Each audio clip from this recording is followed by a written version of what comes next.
هەندێک جار سبحان الله لەو کاتەی گوناهەکە کە هیچ تەسیری لێ ناکە.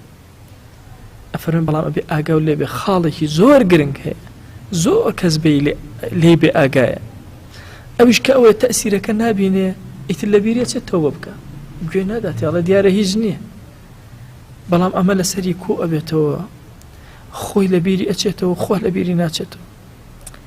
ئەفەرمێ ئەم گوناهە کەڵک ئەکا لەسەری هەتا وەکو غوبارێکی زۆر بەسەریەوە ئەنیشێتەوە، وای لێ سبحان الله. ئەو شێوازە بۆی دروستە بێ لە بینی ئەموو مەخلوقاتە، لە بینی ئەموو خوایە، ئەو جۆرە حاڵەتەی بۆ دروست ئەبێ کە غەم بە دنیا ئەخوا، کێشەی بۆ دروستێ، مەشاکلی بۆ گوناهێکی کۆنە، تەوبەکە لە ئەوڵ گوناه هەتاوەکو ئێستا. بۆیە زۆر کات ئینسان لە کاتی گوناهەکانە داواکە خوایە لەو ڕۆژەی کەەوە باڵغ بووم و گوناهم لەسەر نووسرا، تەوبە ئەکەم، ئیستیغفارەکەم، لێت ئەپارڕێمەوە، لێم خۆش بە ئەو گوناهانەی زانیم، ئەو گوناهی نەمزانی، ئەو گوناهەی لە بیرم چوو، خوایە عەفوم کە.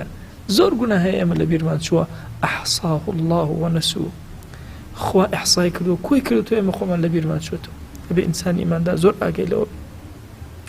بۆیە ابن القیم ئەفەرمێ وسبحان الله ماذا أهلكت هذه النكتة من الخلق.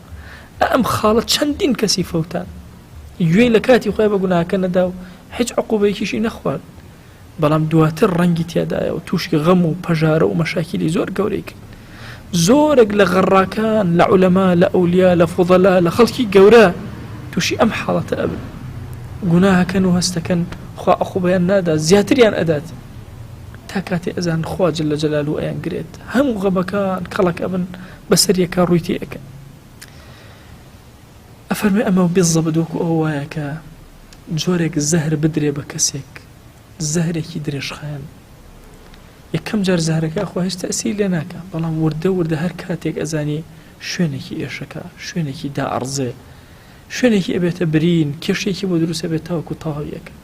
بۆیە ئەبێ ئاگامان لەم خاڵە بێ گوناهەکان وحشت لە بینی ئێمە لەگەڵ خوایە دروستەکەن، وحشت لە بینی ئێمە لەگەڵ مەخلوقاتی خوایە دروستەکەن.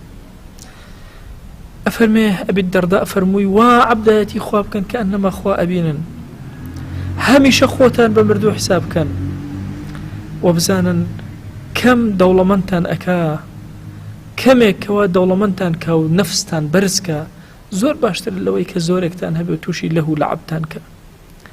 اینجا بزانن چاکەکاری قەت کۆن نابێ و گوناهەکانیش قەت لەبیر ناچێ.